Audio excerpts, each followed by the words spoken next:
That's what you want. Like literally, that's something that I strive to do. And you achieve that by confronting the difficult things first, confronting all the difficult things that people would avoid. You'll notice in what I talk about that a lot of the common theme is delayed gratification. And it's the same with human interactions. You're just delaying the gratification. You're doing the uncomfortable thing first, and then you're doing the comfortable, nice thing. And that will leave a nice aftertaste in a lot of people.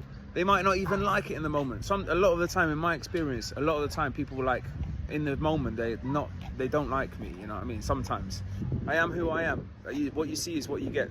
But I'm never coming from a negative place. I'm always checking myself to not come from a negative place. I'm always not trying to be a hater and stuff. I'm just trying to be as positive for me, more than anything, selfishly, for me. But obviously that rubs off on other people, and sometimes it rubs people up the wrong way. But that's not my problem. I'm not going to change just because it rubs people up the wrong way. I'm not going to get in people's faces either.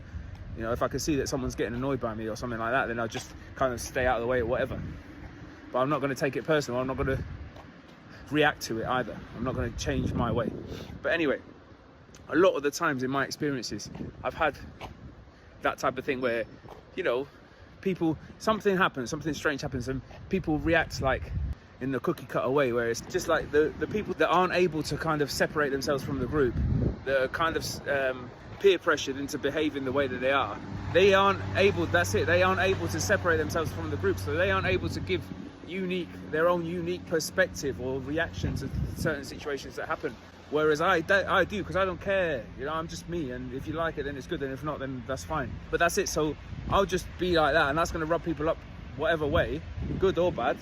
But sometimes it's not good in the moment, but I go away, things get digested, things settle, and then I meet that person again, and lo and behold, they see me in a really good light. Why? Because they can see that I was actually being genuine and real, and that's priceless. So some people are able to recognize that after the fact, not immediately, because it's sometimes social situations or whatever, there's a lot of information to take in.